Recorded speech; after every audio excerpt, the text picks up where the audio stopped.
Islamic Dote, Part 3. Hey there, and welcome to Islamic Dote. There are numerous acts of worship that Muslims perform. The most important and recognizable among them is the 5 daily prayers. You've probably heard of it, you've probably even seen images or videos of it, maybe. You've seen a Muslim friend performing it and thought to yourself, gee, I wonder what that's really all about. Well, have no fear. Islamic Dote is here to give you a simple overview of the 5 daily prayers. So, first of all, these prayers are referred to as Salah in the eloquent Arabic language. Henceforth, we're going to refer to the prayers as Salah. Now, Salah is considered to be the ultimate path to spiritual upliftment. When a Muslim begins his or her Salah, he or she is opening up the gateway for them to converse, to speak with Allah, their most kind and compassionate Creator. Salah is an act of worship which is obligatory. It is one of the commands of Allah, and it has very specific rules and regulations that must be followed. Before the Salah begins, Muslims will ritually purify themselves with water. This is called wudu. Muslims must wear clean clothes. They have to be facing the direction of the holy Kaaba in Mecca. They can't be drunk or intoxicated. And the Salah takes place at 5 specific times in the day. Once before the sun rises at dawn, then twice more after midday when the sun has passed the highest point of its journey across the sky, and then finally twice more after the sun has gone down and night sets in. In total, there are 5 daily prayers. Every Muslim begins the Salah by raising their hands and declaring Allahu Akbar, which means Allah is greater, a testification to the fact that Allah is greater than all the things in the world. In this way, the Muslim leaves the material world and enters into a deep and meaningful dialogue with God.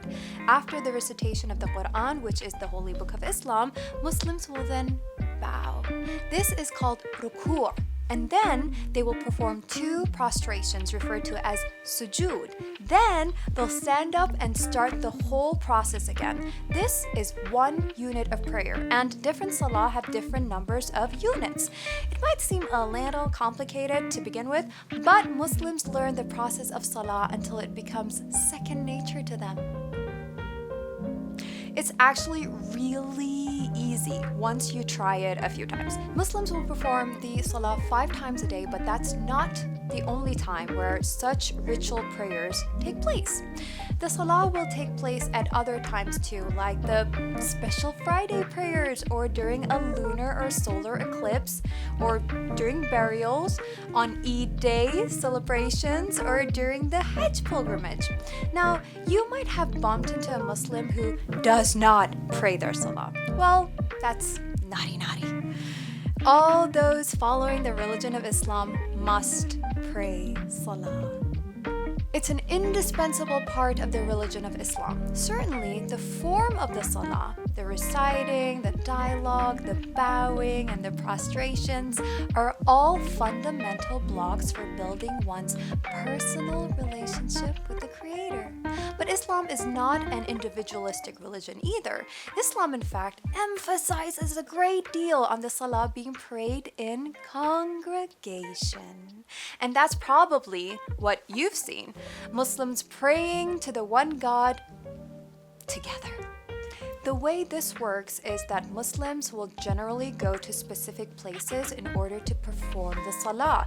These places are called mosques or masjids and are considered sacred and holy ground where Muslims will remove their shoes before entering and revere their Creator. It's usually from the masjids that the call of prayer will be announced. This is called the adhan, a way of calling Muslims to the prayers.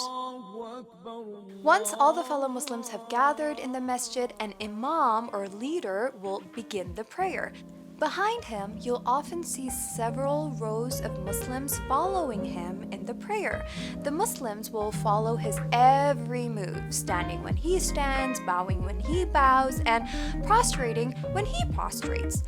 In this way, the religion of Islam establishes the concept of unity and leadership for the sake of the one God in a spectacular way. So that's a basic overview of the Islamic prayers, Salah. I'm sure you've got plenty of questions to ask, so ask away, and we'll see you next time on Islamic Dote.